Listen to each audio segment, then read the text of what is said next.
Brought to you by KR Mangalam University. We provide you the platform to turn your dreams into reality. Give wings to your aspirations with KR Mangalam University. Modi ji ने भारत को विकसित बनाने में तो कोई कसर नहीं छोड़ी। हर एक क्षेत्र में विकास के नए आयाम और नए रिकॉर्ड की सृजन हो रहा है, परंतु नरेंद्र भाई ने हमारे देश को सुरक्षित करने का काम भी हमारे नेता नरेंद्र मोदी जी ने किया। 2014 में जब मोदी जी प्रधानमंत्री बने, उसके पहले सालों से आए दिन देश भर में आतंकी हमले होते थे।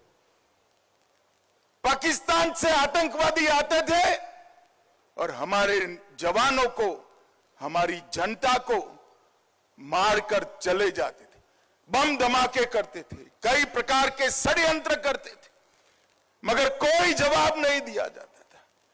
नरेंद्र मोदी जी ने जब से शपथ ली तब से 3 बड़े हमले हुए। पहला हमला उरी में हुआ, दूसरा हमला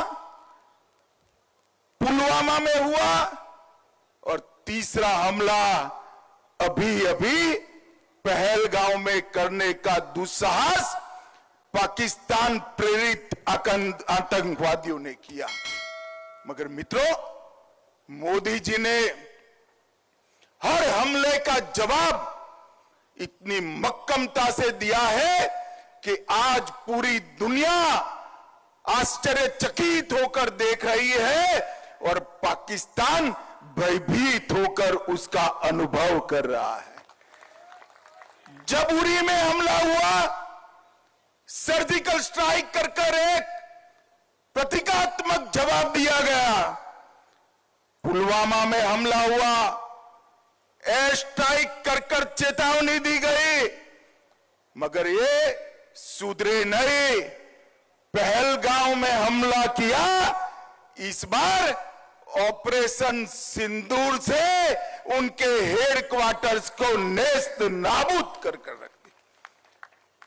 और दुनिया भर के सुरक्षा से जुड़े हुए पंडित ऑपरेशन सिंदूर का जब एनालिसिस करने लगते हैं तो आश्चर्यचकित हो जाते हैं। मित्रों, आज मैं बड़े गर्व से कहने आया हूं, पहलगांव के हमले का बदला जैसे मोहम्मद और लश्कर-ए तोयबा के हेडक्वार्टर को जमीन दोस्त कर मिट्टी में मिला कर लिया गया। पाकिस्तानी आतंकवादियों ने हमारे नागरिकों पर, हमारे यात्रियों पर, निहत्थे लोगों का धर्म पूछकर, परिवारों के सामने, बच्चों के सामने कायराना हत्या की, नृशंस हत्या की। और भारत ने जवाब तो जरूर दिया, मगर जवाब भी भारत के संस्कार के हिसाब से दिया। हमने जैसे मोहम्मद और लश्कर-ए तोयबा के हेडक्वार्टर उड़ा दिए और 9 ऐसे ठिकाने जहां आतंकवादी तैयार किए जाते थे, ट्रेन किए जाते थे, हथियार छिपाए जाते थे, भारत में घुसाने का कैंप बना था, उसको ध्वस्त करने का काम भारत की वीर सेना ने किया। और पीओके में मुजफ्फराबाद, कोटली, भावलपुर, मुरीद के पाकिस्तान की सीमा में 100 किलोमीटर अंदर जाकर हमारी सेना ने आतंकवादियों को जवाब देने का काम किया है। 100 किलोमीटर अंदर कई सारे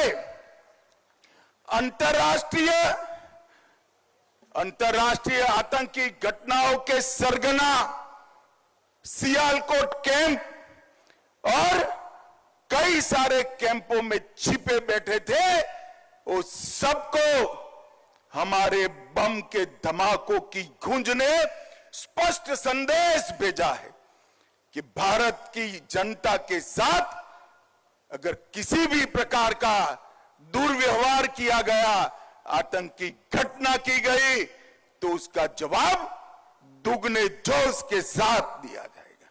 और मित्रों, जब हमने सिर्फ आतंकी हमलों पर ही, आतंकी अड्डों पर ही हमला किया था, फिर भी 8 तारीख को पाकिस्तान की सेना ने हमारी निर्दोष जनता पर कच्छ से लेकर कश्मीर तक पूरी पश्चिमी सीमा पर हमला करने का दुस्साहस किया। मगर मोदी जी के समय में हमारी एयर डिफेंस सिस्टम इतनी परफेक्ट बन चुकी थी कि एक भी मिसाइल्स भारत की भूमि पर नहीं गिर पाया, एक भी ड्रोन उनका भारत की भूमि पर नहीं गिर पाया। 100 से ज्यादा दुर्दांत आतंकवादियों को समाप्त करने के बाद जब एक भी हमला भारत को नुकसान पहुंचाने के में सफल नहीं हुआ, पाकिस्तान की सेना अभी सोचती ही थी। और 9 तारीख को हमने 15 जगह पर, ये भी उनके एयरबेस पर, उनकी जनता को कोई नुकसान नहीं किया।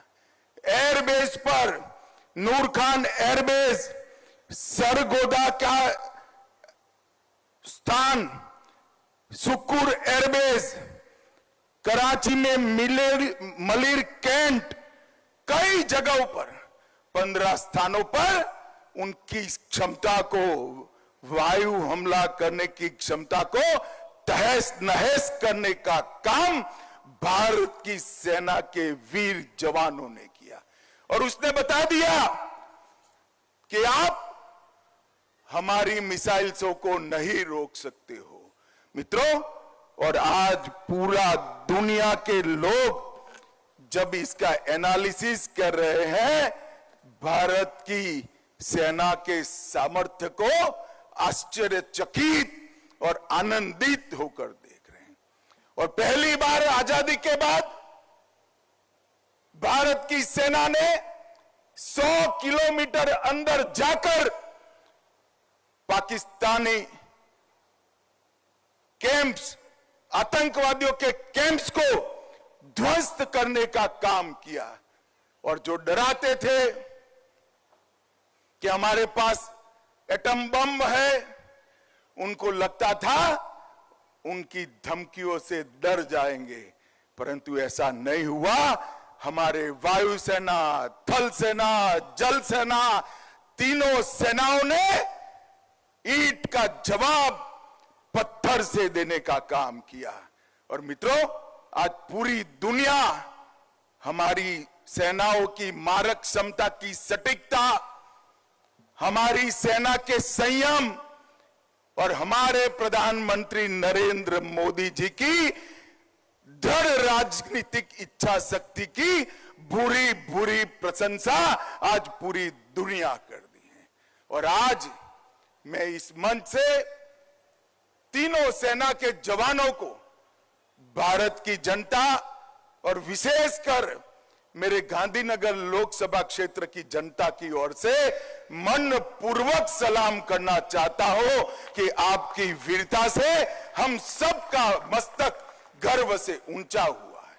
और हम सब के लिए एक और गर्व का विषय है कि गुजरात के ही सपूत, भारत माता के सपूत, गुजरात और पूरे देश की जनता इस विषय पर भी गर्व कर रही है कि एक ऐसा नेता भारत माता की कोख से जन्मा जिसने भारत माता के मस्तक को ऊंचा करने का काम किया, देश को सुरक्षित करने का काम किया।